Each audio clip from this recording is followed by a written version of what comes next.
पूरी इंडिया इसका समर्थन। ठीक है सर, अच्छी बात है। आपने कम से कम आपको समर्थन करना चाहिए था, ठीक से आपने नहीं किया। खैर जुड़ रहे सर आपके पास। मैंने 2 सवाल कहा था, आपने जी जवाब हम मैं पूछ लेता हूं सर इनसे, आपके सवाल से सवाल भी पूछ लेते हैं, थोड़ा सा इस मुद्दे पे बात कर लेते हैं, फिर सवाल आपका भी पूछ लेंगे। जी किशोर कुमार जी, मेरी आवाज मिल रही है आपका? स्क्रीन पर सबको लीजिए पीसीआर। किशोर कुमार जी, मेरा ये कहना है कि इस जाति जनगणना आने के बाद आपके जो हमारे जो बिहार के मुख्यमंत्री साहब हैं, नीतीश जी आपके जो मुखिया हैं, उन्होंने धन्यवाद व्यक्त किया और कहा कि इससे देश का विकास सही ढंग से होगा। इस मोदी जी के इस मास्टर स्ट्रोक को आप किस तरह से लेते हैं सर? देखिए, मोदी जी का निर्णय कल आया है और हमारे माननीय मुख्यमंत्री जी ने 25 अगस्त 1994 को संसद के पटल पर बोला था कि जातीय जनगणना होनी चाहिए और आबादी के आधार पर लोगों को सुविधा मिलनी चाहिए। सरकारी योजनाओं के चयन में जाति का आधार तय किया जाना चाहिए।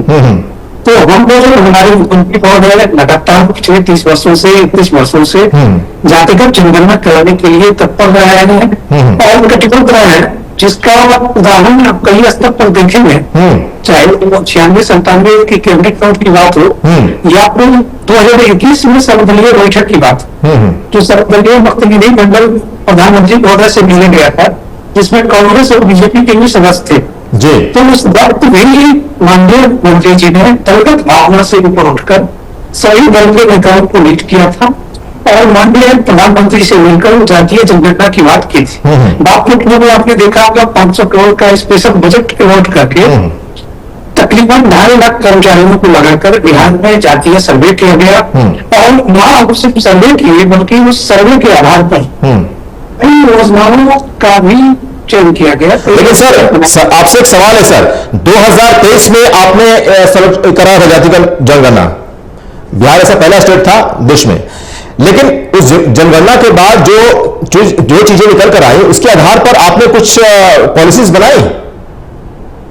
नई पॉलिसीज, पहला पॉलिसीज ये बना कि हमने आरक्षण देने का काम किया पिछड़ा वर्गों के लिए। दूसरा पॉलिसीज बना कि जो इकोनॉमिकली डाउनग्रेड लोग थे, जिनकी आर्थिक क्षमता ठीक नहीं थी, ऐसे 94,000 परिवार को चिन्हित किया गया और नए चरणबद्ध तरीके से 2 लाख रुपया पर परिवार देने की बात हो रही है ताकि उनका रोजगार। बात हो रही है, आप जरा कितना दे दिया आपने सर? बात तो हो रही है। जब 2023 में जातिगत जनगणना आपने करा ली, आपको पता चल गया कि बिहार में क्या स्थिति है, उस पर आपने अभी तक इंप्लीमेंट नहीं किया क्या सर अभी तक कुछ? बिल्कुल, ऐसा कैसे आप कह सकते हैं इंप्लीमेंट नहीं हुआ? जिसे आप बताएं क्या इंप्लीमेंट नहीं हुआ, मैं जवाब दूंगा उसका। ठीक है। 25,000 परिवार को अभी तक 2 लाख रुपया का प्रथम किस्त जा चुका है। जातिगत आरक्षण को हम लोग इंप्लीमेंट कर चुके थे।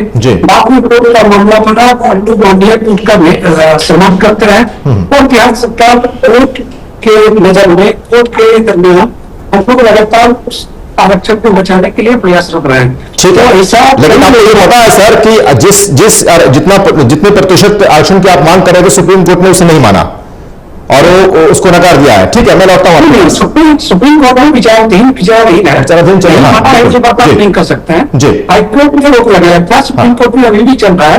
जब तक सुप्रीम कोर्ट का कहना है कि 50% से ज्यादा आरक्षण नहीं दिया जाना चाहिए, उनका कहना है। 60% का जो मामला है, इसमें भी तो बहुत जातिगत जनगणना में जो अभी चीजें होंगी उसमें तो बहुत सारा पेच है। चलिए उसको हम जानेंगे। अभी थोड़ी चर्चा के पहले ओपनिंग कमेंट मिलते हैं सबसे। परवेज साहब, जातिगत जनगणना का जो ये मास्टर स्ट्रोक